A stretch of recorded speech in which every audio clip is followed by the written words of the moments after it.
only done 2. This is the third one this morning.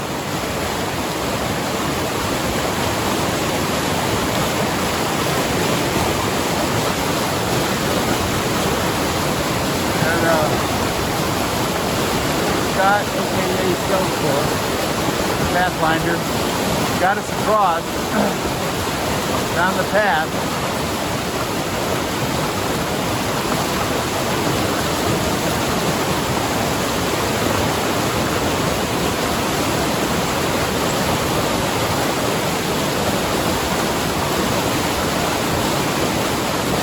Really hard to get your trekking poles secured on the bottom to help give you that balance, keep the water from pushing you off. Got to we were pulling a branch out of the way to make it easier when we get to this side, so you don't have to dodge it.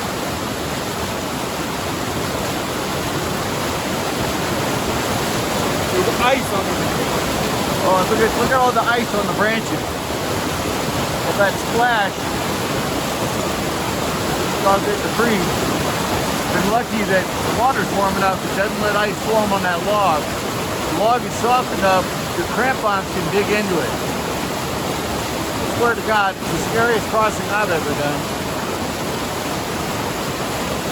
One thing when you're wading through the river, you're fighting the force of water and you have a good sense of what's about to happen to you.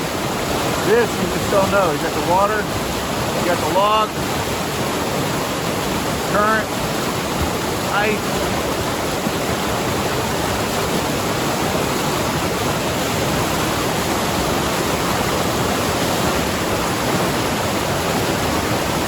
You're going northbound. This is the base out of the, well, we came over Pincho, the base on the other side before we start the ascent. Alright, we're home free. Where'd you go, David?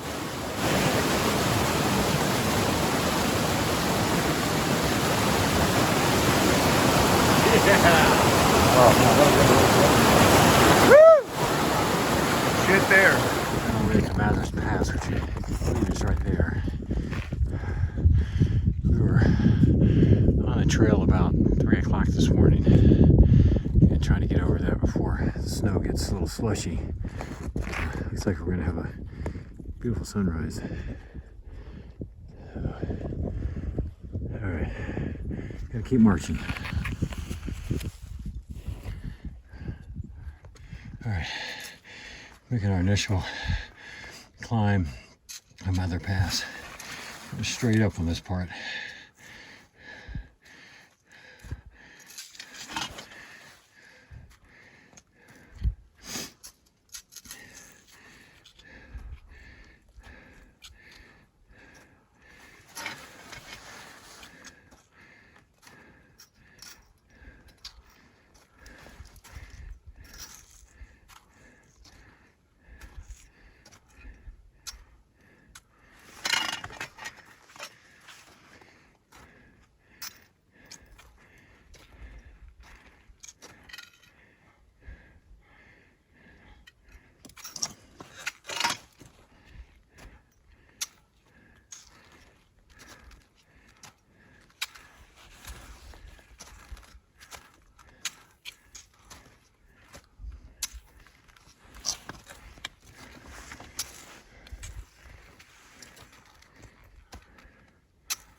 Alright, good job, Joe.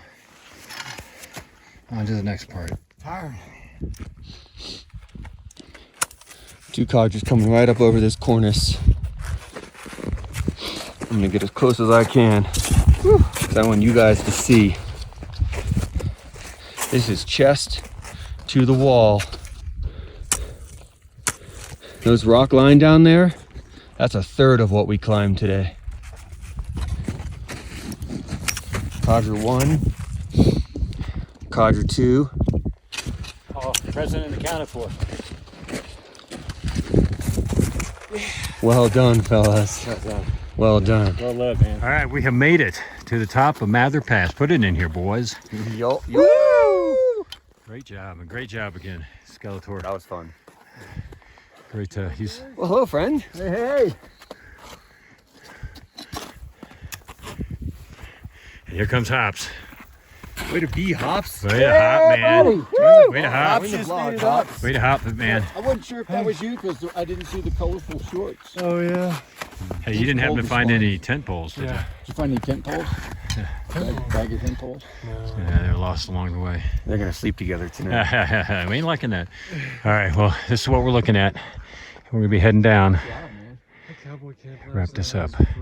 We'll talk to y'all a little bit. On our way down off Mather's Pass. Way up there. And it'll be nice except for all these sun cups. Makes it pretty challenging. But we're doing good. Hopefully we're going to come across the creek here and stop for some lunch. And you're freshened up a bit. So we'll talk to y'all then. We're working our way down from Mather. Oh, beautiful waterfall. Good area here. We're walking around the lake. Not sure what the name of it is. But again, just beautiful. We stopped and had some lunch, and now we are kind of headed to the back end of the day and try to find us a campsite. I think we're going to go probably a couple more miles and go from there. So we'll talk to y'all in a little bit. All right, we just came down off that thing. And Joe, would you say that's the sketchiest thing we've ever done? It is tied for first place with several other events. Joe and I have laughed that every day we say, man, that was sketchy. There's nothing sketchier. And then we beat it. Extremely steep chute. Yeah. Tried to go down it backwards. Yeah, we did what they call backstepping. Slid a few bit. Joe slid quite a bit. Do a self-arrest. At the same time, David's arresting my thigh. And then we made it down and then had to go do some rock climbing. And yeah. Incredible. All right, well, we're still working our way somewhere. So, but that's what we just came off of. So, all right, we'll talk to y'all a little bit. Wrap up for day 71. It's roughly 5:30 p.m. And we had a great day. And a great day. Yeah. We lived. We lived. Okay. To tell about yeah, it. let's define what the definition of a great day is. We didn't get as much videoing and stuff as we might have liked. Yeah. But we had our well, heads down. You saw a few of them from our guest photographer or cinematographer, whatever, cameraman. We started the day out with that water crossing that. I was very frightened. I was frightened. Yeah. I mean, and the interesting thing was that we crossed one log, which was okay. Yeah, wasn't too bad. It wasn't too bad. And then found ourselves on an island. And it's like, what happens now? What do we do now? Luckily, Skeletor had already kind of scoped things out. And then we had another log. But he researched the shit out of that. Yeah. That second log, I think where you saw some pictures, a little video, just the water rushing over the log. And oh, my God. Yeah. I thought that was going to be the sketchiest part of the day. Yeah. But we did Mather Pass. And Mather Pass was hard. Yes.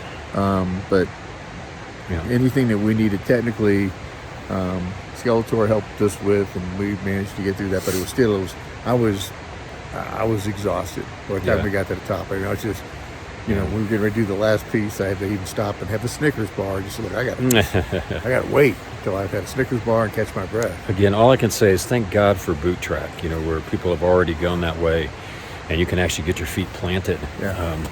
To all you people who've been in front of us and cut those tracks, thank you. Yes. Yeah. Although I will say that put the other part that was really sketchy in perspective, after Mather Pass, working our way down, and we had this stretch that normally would have all these little switchbacks. And if you looked at the Far Out app, it looks like somebody scribbled all over the page. But with all the snow there were no switchbacks. It was straight down. And luckily, again, thanks to Scott and Skeletor, he had already kind of talked to us about backstepping. We had the chance to do that one more time, and that's basically where you are. What you demonstrate, Joe? Yeah. So you have your ice axe, and instead of going up the hill, you shift out onto the hill, and then you take 2 steps backward, get everything secure, pull out your axe, drive it into the snow again, a couple more steps, vertically going down the hill. Not easy Not really steps. steps. Yeah, These are just yeah. little tiny things. And you're facing get the hill. everything secure, pull it out, drop it in again. Yeah, and you're facing the hill, and it was super sketchy. There were no boot tracks, and I don't know what everybody did in that section. Yeah, you kind of lost where they went, but that was pretty exhausting. It took a long time to get down there. Yeah. So with no filming. Yeah. And I came loose and came sliding down, and Dave was below me, and I'm trying to do a self-arrest, and I got the thing planted really good, and I had my leash on, and it's kind of stopped me just as he grabbed me. As I'm going by, he grabs me around the thigh, and we're all good. We both just looked at each other, and it's like, oh my God. Wow. And Nikki, I didn't enjoy grabbing his thigh. I just want to let you know that. Yeah. That was not the highlight. Well, okay. He didn't want to clean up the pieces at the bottom, but that worked out. We had rock scrambles. So after that, then we got off to the side. We thought we're good, and we came over. And we found the trail. Oh, there's the trail. And then we start going, and we look at our gut hooks, and there's no. It says basically go back down that chute again. And we're like, no. No. So we rock scrambled. Rock scrambled down to past that chute, another chute, and what? I mean, we had it all today, including I have to admit, this was my bad day today. We didn't have a good day, didn't I? Lost my tent poles, which kind of hard to put up a tent without tent poles. And I'm pretty sure I didn't leave them at the camp, and I'm pretty good at looking around. Yeah. I'm thinking I may have lost them on Mather Pass when we were doing the rock scramble. We had to kind of boot scoot down some of these rocks, and I think it just popped it out of the side pocket that I had it in. And I lost a glove. I lost it down booty. So I got no extra booty tonight. It's only got one booty. So which foot gets the honors? I'm not sure. I'll probably trade them off. Oh, okay. All right. Well, tomorrow. Wait, you have a pair. I'll steal one. Yeah. Tomorrow should be. I always hate to say that. Should be a much better day. We are going to wait until, I think we're not hitting the trail till 6, because we have about 8 miles to go to get to the Bishop Pass Trail, and then we're going to take that trail back in to Bishop. I think we go to South Lake, and then we got a ride that'll get us back into Bishop. So we hope to continue tomorrow until we get over the one water crossing. Yeah, that's there leading up to Bishop Pass. We can get over that and set up for Bishop I think Pass. it's 8 miles to the trailhead, and then it's roughly 12 miles, I think, down to the South Lake trailhead. So we'll see how far we get tomorrow, and then the day after that, then we'll finish it up and hopefully end up in Bishop. Yeah. So, but in honor of the fact that I have no tent poles, we are doing a first for this trip. And Joe, what a great guy. He said, well, if you're going to have to cowboy camp, I'll cowboy camp with you. Why don't we try it? There's probably one reason I'd like to try it now. It's so cold, there's no snakes around. So. Ooh, I know what I can do tonight, Blue. No, now we'll go over there and poke me to your tent pole. Snake! So, all right, well, let me turn this thing around, show you a little bit of our tent site, and then we'll call it a night. All right, happy trails, y'all. This is our little setup. And again, we're going to cowboy camp. And for those who don't know what that means, it's basically camping without a tent. So the weather is supposed to be good tonight. It's supposed to get down about 28, so it's going to be a little bit chilly, but there's no rain and stuff in the forecast. So there's my little setup, and Joe's right here. And Skeletor is in his tent. So we have a nice little spot. We actually came down, I think we're below 9,000 feet, and finally got to the spot where there are dry dirt patches. You can see there's still some snow around, but we found a really nice patch for the night. So, all right, we're going to call it a night, and we will talk to you all in the morning. Again, apologize for not being able to do a lot of videos. These have been some grueling days for us, and some really on the edge kind of days where you're just focused, very, very heavy. So we didn't really get a chance, and a lot of times we're in places where you don't want to try to pull your camera out. But we'll see what we can do to get a little bit better as things mellow out. Take care, and we'll talk to y'all tomorrow.